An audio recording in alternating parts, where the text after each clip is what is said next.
Coucou tout le monde, j'espère que vous allez bien. Je vous retrouve pour la guidance du 12 au 18 mai et on a une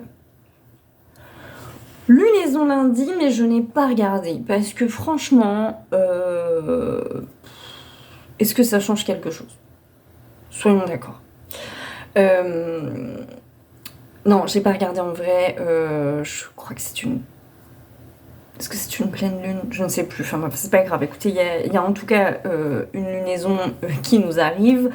Il y a une vraie continuité dans les énergies. C'est assez intéressant. On retrouve beaucoup la fatigue. La fatigue. La fatigue. Qui est normale, je le répète.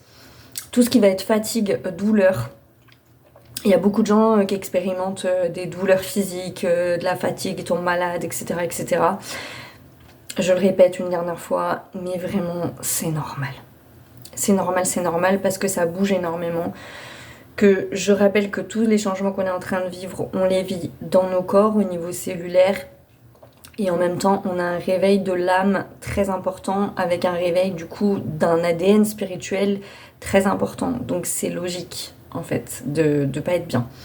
On est traversé par beaucoup d'énergie. Donc c'est logique, j'ai mal à l'épaule depuis plusieurs semaines maintenant, voilà. C'est normal, la fatigue aussi c'est normal, on fait comme on peut, on avise, on se repose. J'ai fait une petite vidéo courte cette semaine, je vais refaire un rappel parce que ça me semble important, et notamment un rappel par rapport au fait que mais c'est bizarre parce que j'ai vraiment l'impression qu'il faut le répéter. On est dans un éveil des consciences. La conscience, c'est pas une compréhension mentale de ce qui nous entoure. La conscience, c'est une compréhension physique et émotionnelle de notre environnement. En ce moment, on est régi vraiment par des appels de l'âme.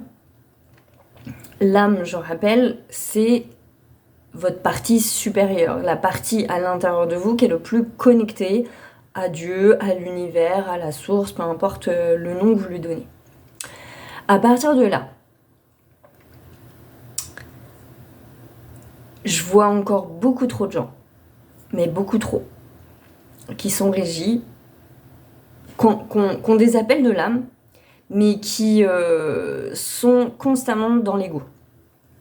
Je répète que l'ego, c'est une partie protectrice en vous, dont vous avez besoin, mais qui ne peut pas gérer vos vies, très concrètement. L'ego, si vous suivez les appels de l'ego, ça va être des appels d'intérêt. L'ego fonctionne toujours dans l'intérêt, le mental fonctionne toujours dans l'intérêt. Il va fonctionner dans votre propre intérêt. Et quand vous allez être appelé à prendre des risques, ça sera des risques mesurés, toujours.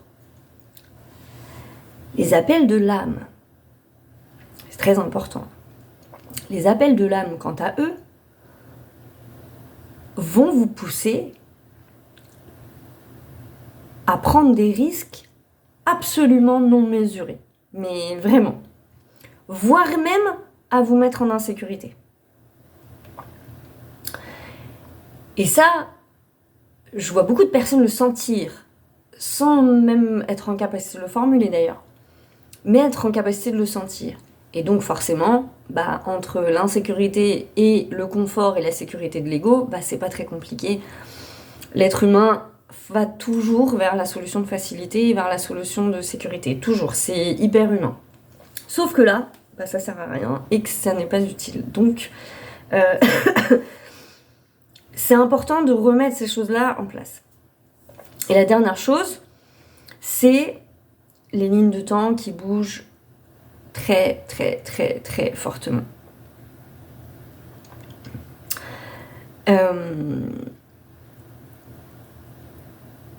Avec non seulement elle bouge, mais c'est une réorganisation complète de la structure temporelle qu'on a connue jusqu'ici. C'est un petit peu plus complexe. Je ne vais pas forcément rentrer dans les détails aujourd'hui, mais c'est important d'en avoir conscience. C'est-à-dire que tout ce qu'on est en train de vivre en ce moment à des rythmes très différents les uns des autres, on est d'accord, mais ce qu'on est en train de vivre en ce moment, ça reste quand même...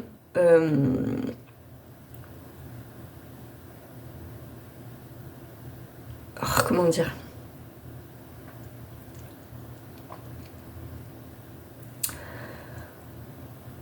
Bah, une réparation karmique pour beaucoup en fait. Et c'est précisément pour ça que les lignes bougent.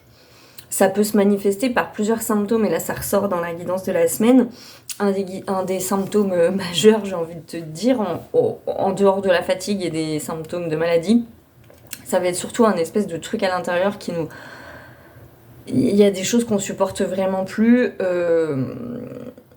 dans les relations, dans les comportements, que ce soit au travail, dans la vie de tous les jours, enfin bref, peu importe. Il y a vraiment des choses qu'on ne supporte plus, des énergies qu'on ne supporte plus.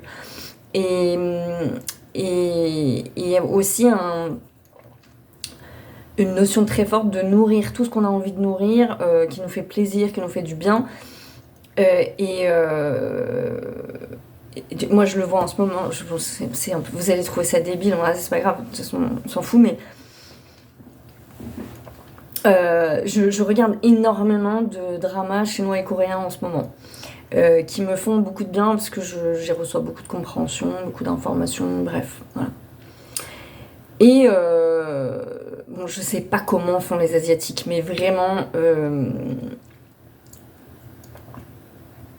il y a une notion d'amour dans... Enfin, je sais pas comment ils font. Si, je sais comment ils font. Je rappelle quand même que les sagesses asiatiques, non,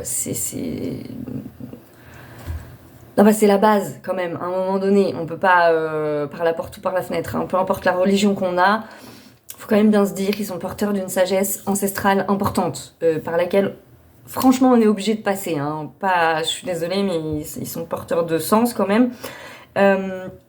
Et du coup, ils ont une manière de traiter l'amour dans leur série, et même de la vivre, hein, qui est assez impressionnante. Vous allez voir des histoires d'amour hyper équilibrées, pour la majorité, avec des femmes totalement dans leur puissance, c'est-à-dire avec des femmes qui ont du caractère, qui font leur vie, qui ont un travail, qui sont meneuses de quelque chose, quoi, voilà. Et des hommes aussi dans leur puissance. C'est-à-dire que vous avez vraiment des féminins et des masculins très équilibrés. Et alors, avec de l'amour, mais alors, d'une manière, mais c'est romantique, mais c'est pas, je trouve pas ça si cucu que ça. Franchement, il y a des trucs plus cucu que ça, franchement. Et, bref, romantisme absolu, amour absolu, pureté absolue, pas de sexe, pas d'agression visuelle, de trucs qu'on n'a pas envie de voir, de la douceur, du truc à l'ancienne, mais en même temps moderne. On est sur quelque chose de bien. Et du coup, je suis très portée par cette énergie-là en ce moment, forcément. Voilà. Et... oh, mais ça élève, mais ça élève. J'ai l'impression d'être un papillon et de voler, littéralement. Sauf que des fois, il y a des moments où je suis dans des interactions avec des gens qui me plombent, ils me font redescendre en 2-2. Et ben, je peux plus, ça dégage. Voilà, c'est tu peux aller là-bas, s'il te plaît, laisse-moi tranquille. C'est pas possible. C'est pas possible. Et vraiment, c'est... voilà. Alors, ça veut pas dire que je l'ai fait sortir de ma vie, voilà, mais il y a une énergie de... laissez-moi dans mon énergie, s'il vous plaît. Et surtout, il y a plus ce mouvement de... il y a mon énergie qui se déploie, il y a plus ce mouvement, vous savez, les autres, ils arrivent, ils commencent à rentrer dans votre bulle un petit peu, là. Et ben tout de suite, il y a une espèce de mouvement qui... attends, avec tes énergies, garde-les pour toi, j'en veux pas. Laissez-moi tranquille. Parce qu'encore une fois, comme on vit des appels d'âme très forts, je le répète, moi je le vois beaucoup autour de moi, il y a beaucoup de gens qui sont dans les peurs, dans les hésitations, dans des espèces de... c'est pas du déni, mais... je saurais pas comment l'expliquer, c'est pas du déni, c'est un espèce d'hermétisme. Ils se renferment un petit peu sur eux et sur leur énergie en ne laissant plus rien entrer finalement, parce que s'ils laissent entrer une énergie, bah, finalement ils savent que il y a quelque chose qui va être bousculé, donc pour ne pas être bousculé, bah, on laisse rien rentrer, et du coup voilà. Donc ça c'est des mouvements par exemple qu'on peut ressentir très fort, cette espèce de truc de ah non, laissez-moi dans ma bulle, laissez-moi dans mon truc, je dérange personne, je fais ma vie, mais voilà. Autre chose aussi, du coup c'est pour ça que je vous ai fait la vidéo la dernière fois, cette espèce de mouvement où je vois bien qu'il y a des gens qui demandent des trucs. Et c'est des gens qui ont commencé leur éveil. Donc voilà, je rappelle qu'on ne revient pas en arrière. L'éveil est fait que plus vous avancez, plus vous passez des paliers. C'est impossible de revenir en arrière. Je vous donne un exemple qui va rejoindre la conscience dont je parlais tout à l'heure. Si vous faites du mal à quelqu'un, ça nous arrive à tout le monde, hein. On peut être maladroit, dire des choses, voilà. Même si on va prendre les enfants par exemple, je suis maman, voilà, bon. Si je fais une réflexion à mon fils et que ça le blesse, si je suis pas en conscience, bah je vais faire la réflexion, je vais pas me rendre compte de ce qui se passe, finalement, parce que je serai pas à l'écoute de l'autre, je serai pas à l'écoute de mon fils, à l'écoute de ses potentielles réactions, je serai pas dans la remise en perspective de moi enfant qui entendait cette même réflexion de ma mère et l'effet que ça pouvait avoir sur moi. Je suis pas en conscience. La situation se délite comme ça, mon fils sera porteur de blessures, et puis voilà. Puis y a un nouveau cycle qui va continuer jusqu'à ce qu'il y ait un éveil de conscience et que du coup, peut-être que mon fils, hop, lui avec son enfant, pouf, il calculera, voilà. Si je suis consciente, je vais faire cette réflexion à mon fils, ça va pas m'empêcher de faire du mal, c'est-à-dire que je vais faire cette réflexion à mon fils, mais en la faisant, je vais voir son visage va me dire il a mal, je l'ai blessé, il va avoir une réaction, je vais entendre cette réaction, et je ne vais pas pouvoir faire autrement que de gérer la situation, avoir une discussion, présenter des excuses ou je ne sais pas, pour pouvoir me dire, ah bah là j'ai conscience que ça lui a fait du mal. Si j'ai conscience de lui avoir fait du mal, je ne peux pas ignorer ce fait.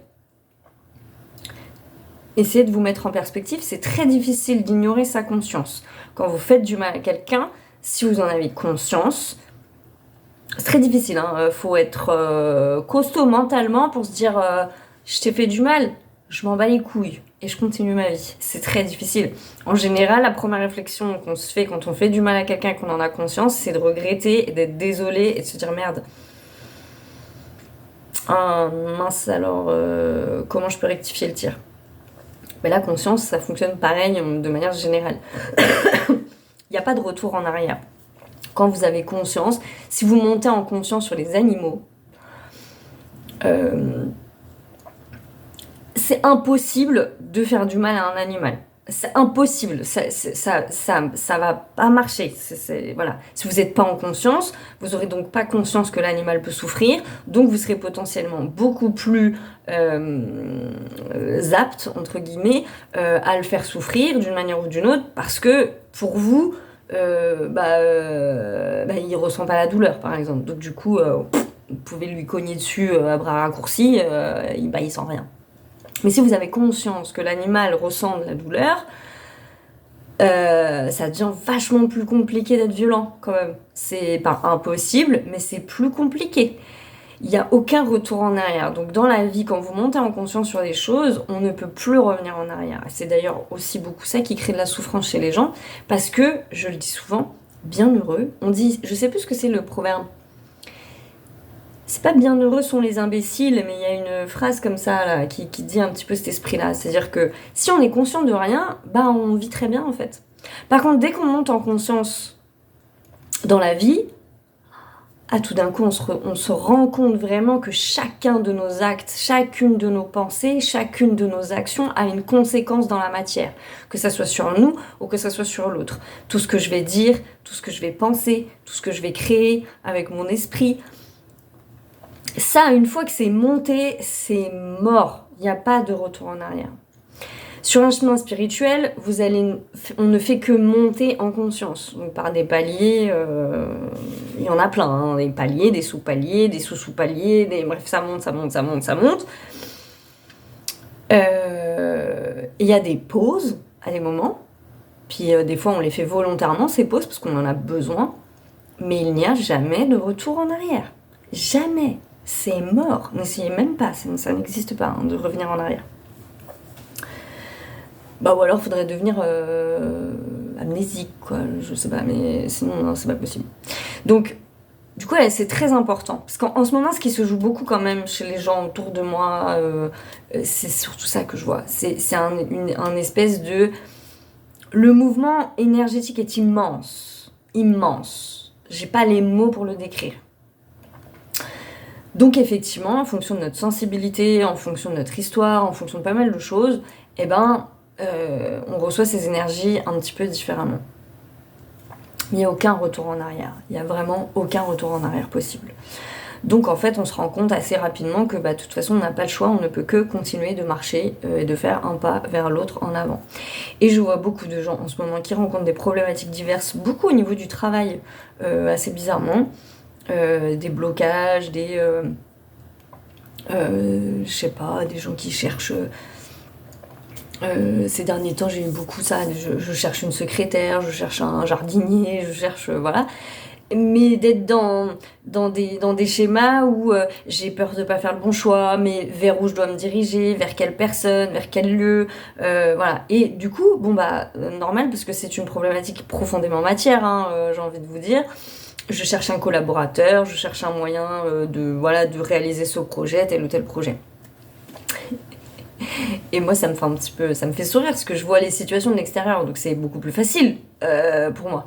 Et je le vis aussi, hein, cela dit, je le traverse aussi. Et je vois ces personnes réfléchir avec leur tête, mentalement. Donc du coup, ils analysent la situation, ils se prennent la tête parce qu'ils se sentent bloqués, et ils se disent ouais, mais du coup, si je fais ça... Et là, on est vraiment purement sur de l'analyse mentale. C'est-à-dire, je calcule dans mon intérêt, on est dans l'ego, je calcule dans mon propre intérêt qu'est-ce qu'il est bon de faire, le pourquoi, du comment, etc. Et là, ce qui me fait sourire, moi, c'est que j'arrête pas de le dire. La matière ne peut rien vous apporter. Donc, si vous regardez votre problème par ce prisme-là, vous allez rester bloqué dans la situation. Ou alors, vous allez trouver une solution, mais qui en aucun cas vous aidera véritablement.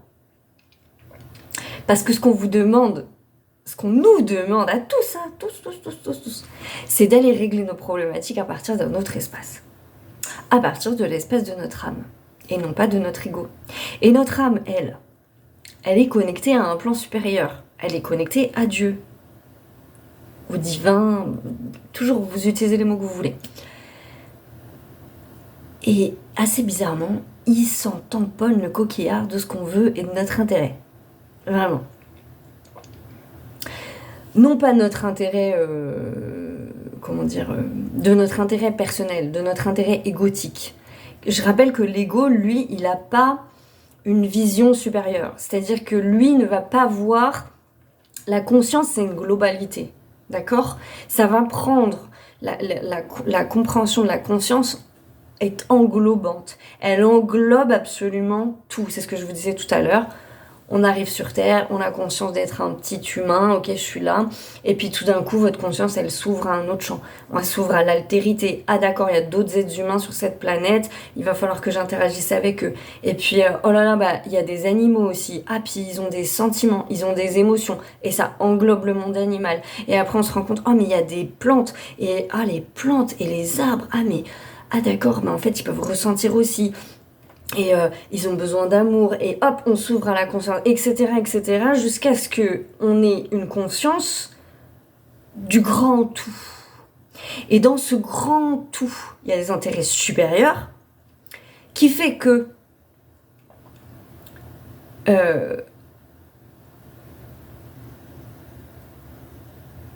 comment le verbaliser? Il y a des intérêts supérieurs qui vont bien au-delà de nos intérêts, de notre petite vie à nous, je veux dire très matière, où on a des problématiques très simples, finalement, entre guillemets, très simples. Qui ne sont jamais très simples, parce que ces problématiques très simples, elles viennent questionner notre rapport à l'autre. Elles viennent questionner aussi beaucoup en ce moment notre positionnement. Comment on se sent. Par exemple, il y a beaucoup de gens, on peut beaucoup ressentir en ce moment le fait « mais tout le monde se fout de ma gueule ». Non mais tout le monde se fout de ma gueule, c'est un foutage de gueule géant là. On peut avoir cette impression-là. Pourquoi ? Parce qu'on nous demande de nous repositionner profondément. Et en fait, c'est pas vraiment que les autres ils se moquent de nous. Déjà parce que, encore une fois, c'est toujours ça, c'est est-ce qu'ils sont en conscience ou est-ce qu'ils sont pas en conscience, quel est leur niveau de conscience des choses, etc. Et en fait, nous, ça nous demande absolument pas de nous battre contre ce manque de conscience, juste de se dire, bon bah oui, il faut que je rétablisse une énergie à l'intérieur de moi, que je sois connectée à quelque chose de supérieur pour pouvoir rétablir la situation. Mais ça peut être voilà, très à l'œuvre en ce moment. Pardon. Ça dégage toujours quand je fais les guidances. Toujours. Je suis désolée, mais c'est plus fortement. Alors, thématique de la semaine. Avec Kuan Yin. C'est le lotus brillant. Le lotus brillant.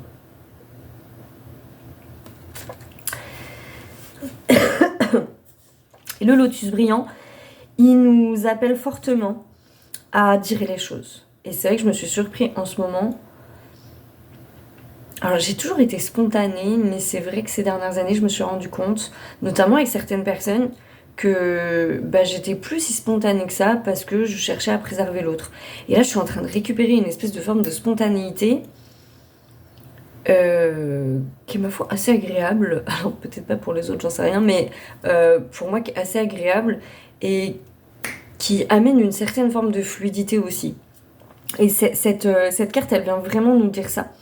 À d'autres moments, notre entourage et nous-mêmes pouvons bénéficier d'une prise de risque qui permet au lotus intérieur de notre vraie personnalité de s'épanouir et de briller pour le bien de tous.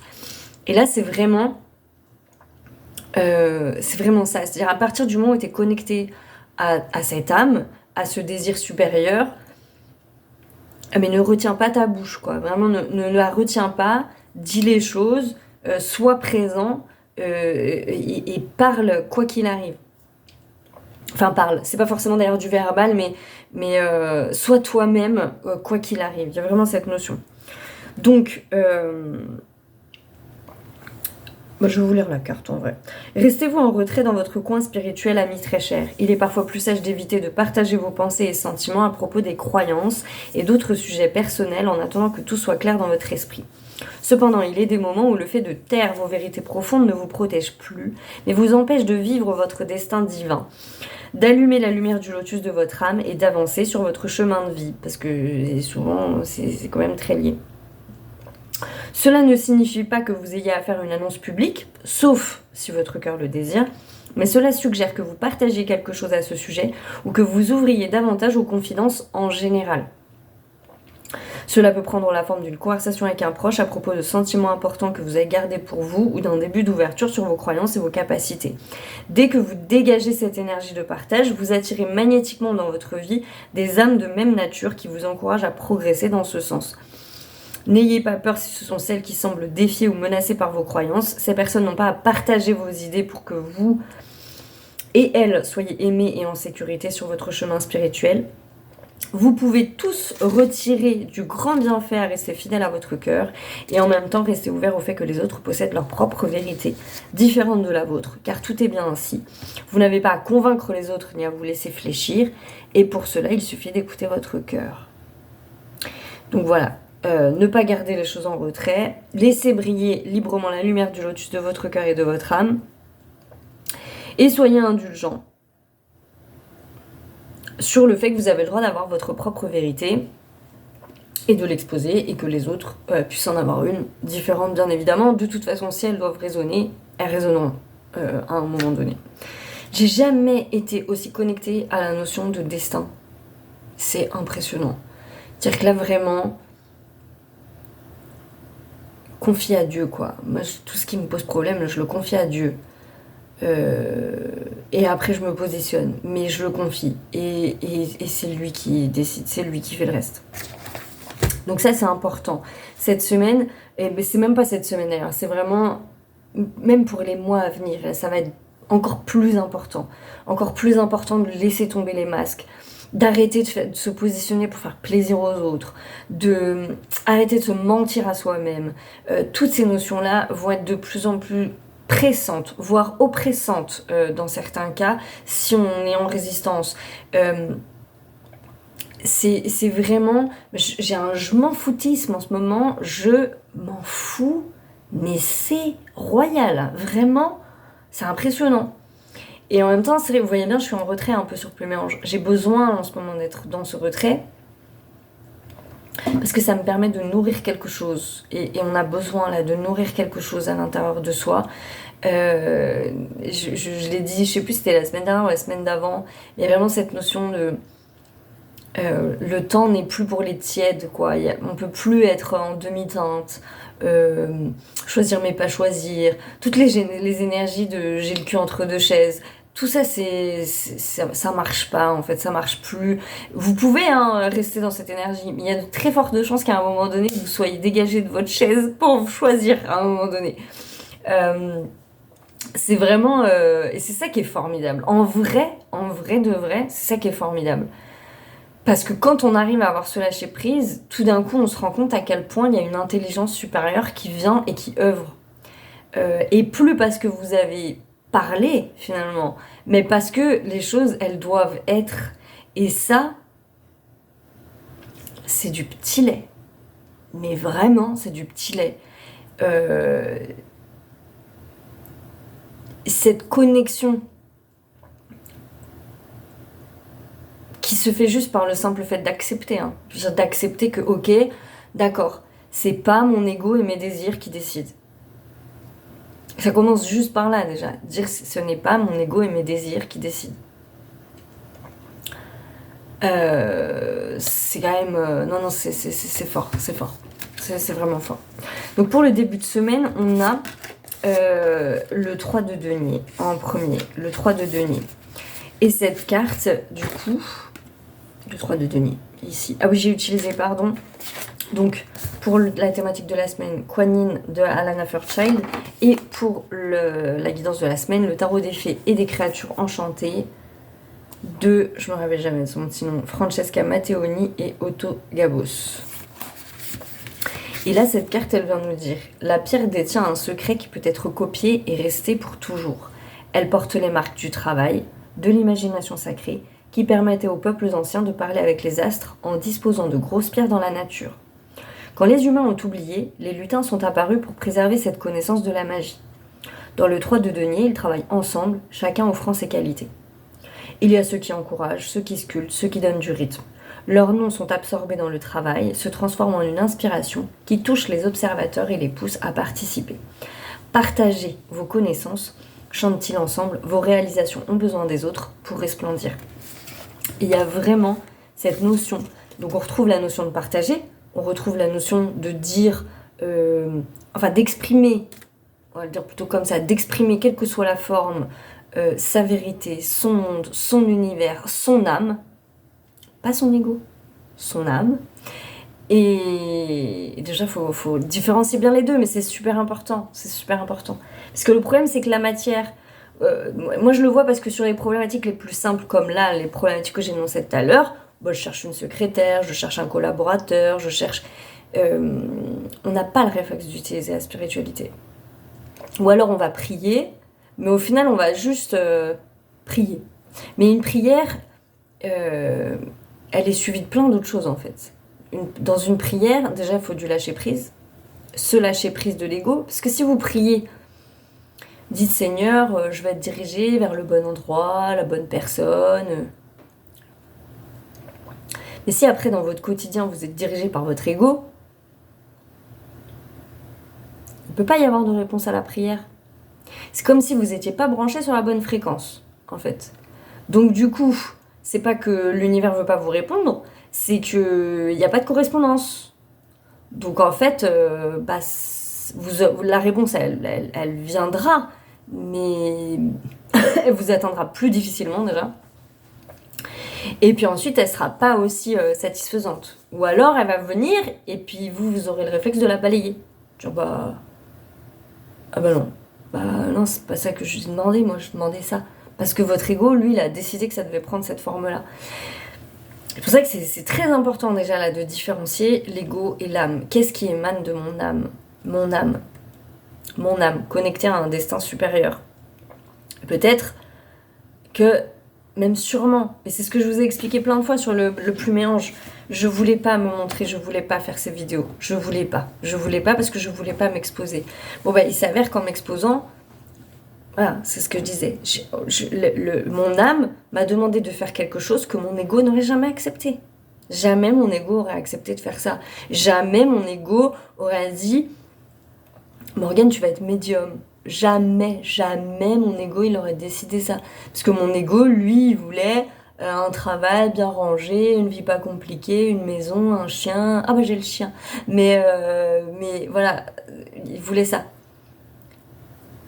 Mon âme, elle a réclamé tout autre chose. Elle a réclamé le chaos. Elle a réclamé... bah si, tu vas être médium. Là, j'en suis à un stade dans ma vie où pendant un moment, j'alternais. Je me disais, bah, comment je me présente aux gens? Est-ce que je dis médium? Est-ce que je dis thérapeute énergéticienne comme tout le monde? Est-ce que je dis thérapeute holistique? Est-ce que... J'en suis arrivée à un stade, les gars, où je m'en bats les couilles. Je suis désolée, je suis très vulgaire sur cette vidéo, mais je m'en foutisme à fond, je m'en fous. Je suis médium, qu'est-ce qu'il y a? Ça vous défrise? Bah, défrisez-vous, qu'est-ce que j'en ai à foutre, franchement. Mais qu'est-ce que j'en ai à foutre? Je viens de passer 20 ans de ma vie à essayer de me calquer aux gens pour faire plaisir aux autres. Ça fait 20 ans que je fais ça. J'en peux plus. Vous aimez pas mon énergie? Tant pis pour vous, franchement tant pis. Médium, ça vous empêche de dormir? Eh ben c'est pas grave. Ben, c'est ce que je suis. Est-ce que moi ça me pose un problème? Non. Est-ce que je suis bien avec ça? En vrai ça va. Et c'est tout. Et je m'en fous. Je m'en fous, vraiment. Et cette énergie-là, bah, c'est une forme d'énergie de lâcher prise, où il n'y a même plus de colère de l'autre, il ne me reçoit pas. Vous vous souvenez, ces dernières semaines, je vous parlais du rejet et tout. Là, c'est même pas je suis en colère que les autres ils me rejettent, je m'en fous. Mais non, mais c'est lunaire à quel point je m'en fous, vraiment. C'est-à-dire que c'est... Bah... Ok. Voilà. Et je vous parle de ça juste pour vous montrer l'énergie qui est impulsée par ce truc-là. Donc il y a vraiment cette idée de partage, il y a vraiment cette idée de... On retrouve la connaissance ancestrale et la magie, c'est aussi très important en ce moment, d'être bien connecté à ces énergies ancestrales, à notre sagesse ancestrale, parce que, en fait, c'est assez marrant, parce que notre âme, elle nous demande de sauter dans le vide, et puis une fois qu'on est dans le vide, bah forcément, là, on va être confronté à tout un tas de peurs. Et c'est là où le mental et l'ego, ils font dissonance, et on panique, parce qu'on se dit, oh là là, mais ça va pas, mais dans quel truc je me suis lancée, mais ça va pas, je suis complètement folle. C'est ça, finalement, qu'on n'y va pas. Sauf qu'à ce moment-là, on oublie qu'en parallèle, notre âme qui est connectée au divin, elle est connectée à une sagesse supérieure. Et cette sagesse supérieure, bah, elle a les solutions. Parce que la vie est bien faite quand même. C'est quand même un truc de fou. Et en fait, on se rend compte à ce moment-là à quel point tout va bien, et à quel point en vrai on est protégé, et à quel point on y gagne tellement de s'écouter et de se respecter soi-même. Quoi qu'il arrive. Quoi qu'il arrive, y compris si ce que je vais dire ou ce que je vais penser vont déplaire aux autres, y compris. Et je l'ai revécu il y a pas longtemps avec Pluméange, parce que sur les 2 dernières vidéos, ça me fait beaucoup rire, parce qu'il y a une personne, je sais pas si elle est abonnée ou elle est pas abonnée à la chaîne, mais de temps en temps, c'est pas systématique, j'ai une personne qui met un j'aime pas sur mes vidéos. J'en ai qu'une. Enfin, je sais pas si c'est la même d'ailleurs, mais... Et ça me fait sourire beaucoup, parce que je trouve ça drôle, cette énergie de... Non, j'aime pas. et je le spécifie que j'aime pas. Elle a le droit, hein, moi ça me dérange pas. Du coup, ça me fait rire. Et c'est très symptomatique de ce qui se joue en général dans ma vie sur le moment. Et donc j'ai eu cette personne ou ces personnes, parce qu'en vrai je ne sais pas si c'est une ou plusieurs personnes. Et puis j'ai eu aussi des personnes, des désabonnements. Et quand je sais quand ça se passe comme ça, c'est toujours que dans ma vie, à ce moment-là, je suis en train d'expérimenter une autre partie de ce travail d'acceptation, de se dire bah vas-y, bah oui, de toute façon, plus tu vas être toi et plus tu vas déranger. Il y a aussi quelque chose qui a beaucoup travaillé ces dernières semaines, c'est sentir que j'étais gênante pour certaines personnes. Dans ce que je disais, dans ce que j'étais même parfois, juste d'être gênante. Et c'est marrant, la vie est marrante. Parce que il y a des fois vous êtes bloqué dans des situations et il suffit qu'il y ait une personne qui vous dise un truc. Et ce truc, là c'est la gênance,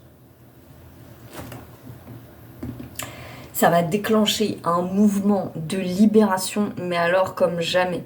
Et là c'est ce qui s'est passé. En fait, sentir que j'étais gênante, ça m'a tout de suite recalibré à ma place. Et ça, c'est impressionnant. Donc comme quoi, tout est parfait. Parce que si j'avais pas entendu ça, bah, je me serais pas recalibrée toute seule. Alors que là, au final, ça m'a fait un effet, alors très désagréable, parce que ça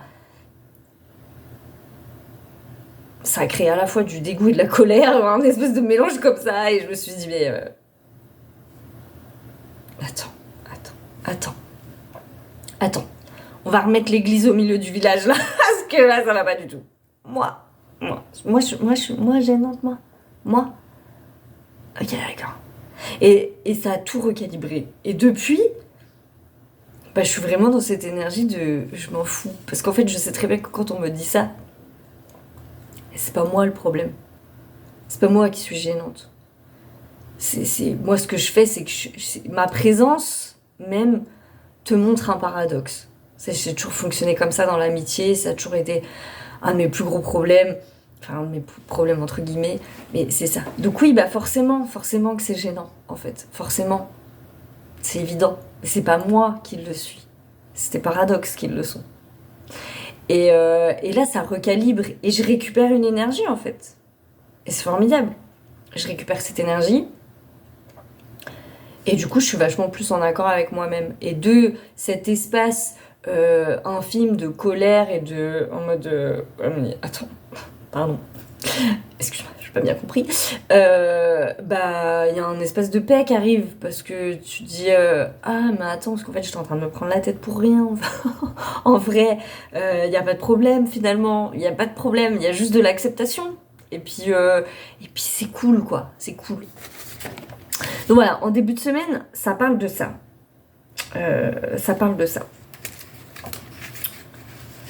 Sur le milieu de la semaine, on a la reine de bâton.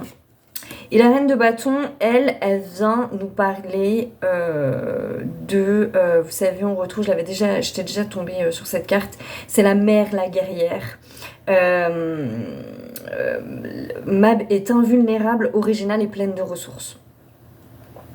Et c'est vraiment, vous voyez la continuité, cette connexion à se dire que on a plein de ressources à l'intérieur. Il y a cette sagesse-là qui agit et il faut pas oublier qu'elle est présente en fait. Parce que on en retire plein de bienfaits et des bienfaits qui sont supérieurs. Faut pas oublier un truc important, hein. Moi quand on est là, puis là je vous le dis en plus pour le vivre moi-même, hein, quand on est en train de tergiverser entre notre ego et notre âme, la volonté supérieure. Faut quand même se rappeler que tous les conflits qu'on a sur Terre à l'heure actuelle, dans nos vies et dans le collectif, sont dus à nos égos.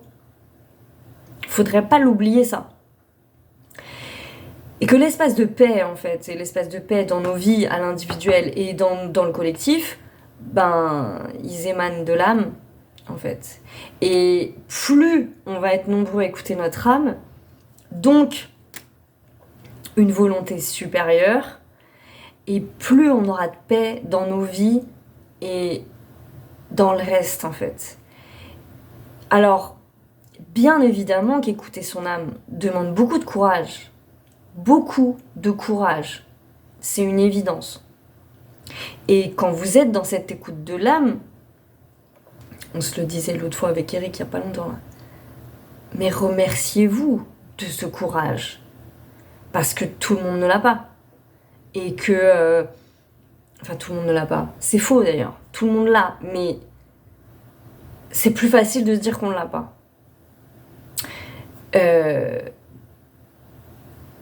C'est vrai que c'est déstabilisant. Parce que c'est plus facile d'agir avec l'ego. C'est plus facile de couper les ponts avec quelqu'un que de travailler la relation. C'est plus facile... Mais mon ego veut couper les ponts. Mon ego voudrait des fois ne plus voir certaines personnes parce que c'est plus facile.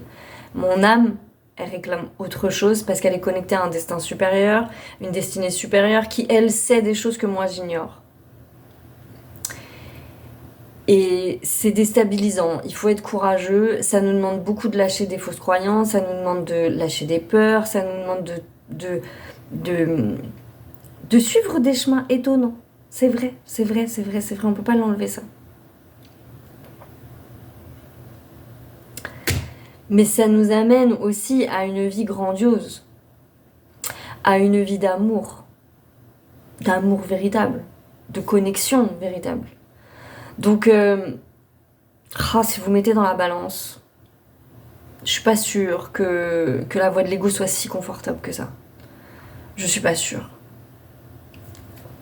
Puis ça a un impact tout ça sur l'après-vie, hein, parce que on vit dans l'après-vie avec la richesse de cette âme justement et de ce qu'on aura accepté de mettre en place ou non.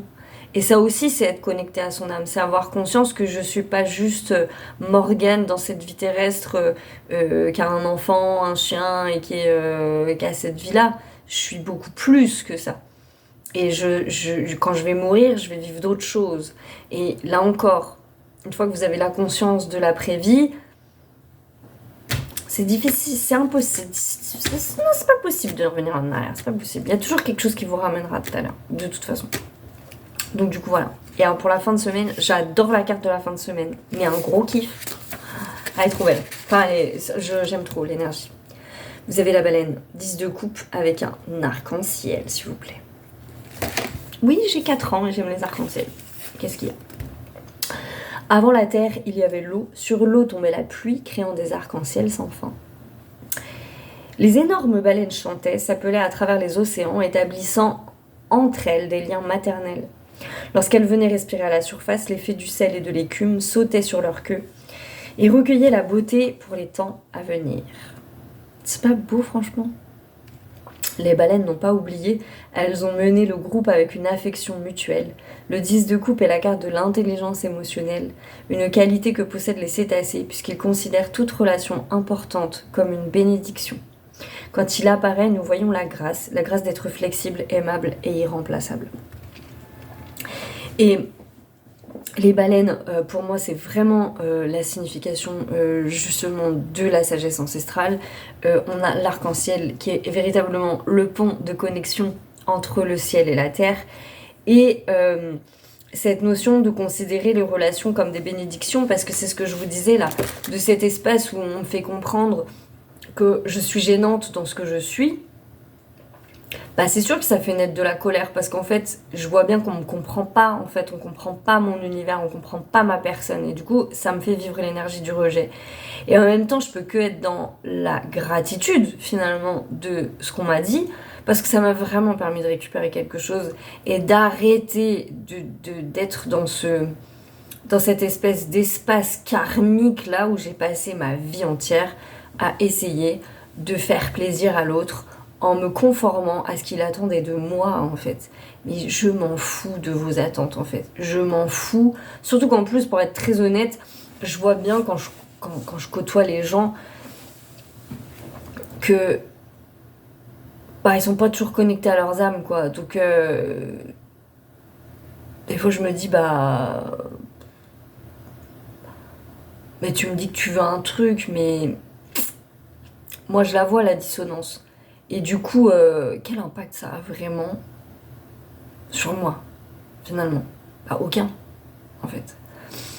Donc, elle est très intéressante, cette récupération. Elle est très intéressante parce qu'en ce moment, on se reconnecte vraiment à notre essence véritable. On récupère beaucoup de choses, on guérit beaucoup de choses. Et on cultive un vrai amour et une vraie sagesse de ce qu'on est véritablement dans notre ensemble, en conscience de tout ce qu'on est. Et on est plein de choses. Et c'est aussi pour ça qu'il y a beaucoup de choses qui se rééquilibrent, notamment dans le donner, le fait de donner, de trop donner, pas assez donner. C'est important de se laisser traverser par ça parce qu'il y a vraiment quelque chose qui vient se réajuster. Il y a plein de réajustements en ce moment. C'est aussi ça qui fait la fatigue, parce que c'est pas facile de réajuster. Est-ce qu'il est facile le processus de suivre son âme? Absolument pas. Personne n'a dit ça. Ça n'existe pas. Non, c'est pas facile, parce que ça nous demande de nous déconditionner. Et un déconditionnement, c'est toujours un peu particulier. Donc voilà. Mais je sais pas qui nous a appris que ce qui était facile était mieux, parce que finalement, c'est souvent pas le cas. Donc voilà, je trouve ça très intéressant. Et on termine du coup la semaine sur l'intelligence émotionnelle, qui effectivement en ce moment est très importante. D'où ce que je disais la dernière fois sur cette notion d'hypersensibilité. Je sais pas si c'est ça qui a fait fuir les gens ou pas la dernière fois, mais rappelons-nous que les choses ont été inversées et que notre intelligence émotionnelle, notre hypersensibilité, toutes ces qualités si belles qu'on a à l'intérieur de nous, c'est ça, la normalité. Voilà, donc on peut continuer à me regarder de travers parce que je suis médium finalement. Mais je me sens tellement normale. Tellement normale. Donc maintenant j'ai décidé que c'était ça ma réalité en fait. C'est moi qui suis normale. Et c'est tout en fait, ça s'arrête là. Et parce que du coup c'est ma normalité, les gens qui viennent dans ma sphère ils trouvent ça normal aussi en fait. Et il n'y a pas de question qui se pose. Il y a de la question que si je laisse le poids du regard de l'autre agir sur moi. Et si je laisse le poids du regard de l'autre agir sur moi, c'est là que je vais être dans la dualité, la blessure, la méchanceté. Ah bah il se fout de ma gueule, il me comprend pas, il est méchant, ou elle est méchante d'ailleurs, on s'en fout, mais... Alors que c'est pas le cas en fait. Ce qui est en face, c'est une incompréhension d'un monde que la personne, elle ne veut pas écouter. Et elle a le droit de pas vouloir l'écouter. Elle l'écoutera tôt ou tard, mais elle ne veut pas l'écouter, elle ne veut pas l'écouter. La seule chose qu'elle n'a pas le droit de faire, c'est me remettre en question moi, ou me dire que je suis pas normale. Donc là, on retrouve l'imposition des limites, entre guillemets, qui sont souvent que des positionnements, il n'y a pas besoin de crier haut et fort. Là, je ressens pas non plus le besoin de me mettre sur le toit de mon immeuble et de crier à tout le monde que je suis médium. Parce que je le suis, c'est mon essence, j'ai juste à être moi-même en fait. Tout le temps. Genre tout le temps. Donc voilà. Et c'est tout ce que je vous souhaite, c'est d'être profondément vous-même, de laisser écouter ce cheminement d'âme, tout en vous rappelant que quand vous vous connectez à votre âme, vous vous connectez aussi par essence au grand tout. Et c'est là que va arriver toute cette guidance, toute cette clairaudience, cette clairvoyance et toutes ces choses qui sont à l'intérieur de vous. Parce que c'est à l'intérieur de vous. En plus, maintenant, on ne peut plus dire le contraire. Parce qu'il y a trop de gens, en fait, qui font des rêves, qui ont des intuitions. Voilà. Il y a une époque où on ne pouvait pas, parce que il y avait trop peu de personnes, donc forcément, c'était une logique d'élus. Mais maintenant, c'est plus le cas. On sait tous très bien qu'il n'y a pas d'élus et qu'au final, on est tous comme ça. C'est juste qu'on décide d'ouvrir des portes ou pas. Moi, je vous invite fortement à ouvrir les portes de l'inconnu, à aller bousculer vraiment vos schémas de croyances, à vous rappeler que le temps n'appartient plus à la tiédeur. C'est trop important. Voilà. Je vous embrasse bien fort, je vous souhaite une très belle semaine. N'oubliez pas de vous reposer, de boire, d'être connecté à l'eau pour certains. Il y a des gens qui peuvent avoir beaucoup besoin de l'eau en ce moment. Précisément parce qu'elle va aider énormément dans le processus, à la fois dans l'encodage des nouvelles énergies que dans le nettoyage aussi des énergies anciennes.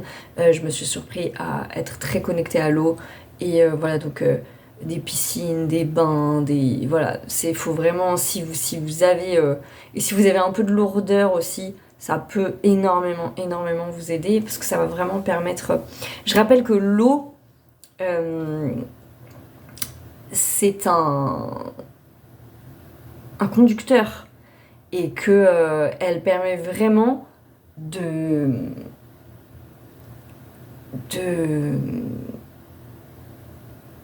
de fluidifier l'énergie et de transmettre les informations. D'accord?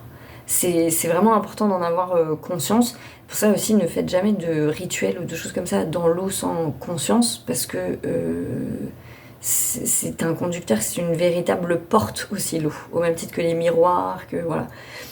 Donc, voilà, mais par contre, elle est formidable pour nettoyer, donc pour faire partir les énergies stagnantes, polluantes, etc. Et en même temps, pour encoder les nouvelles énergies. Donc, c'est important, n'est-ce pas? Voilà.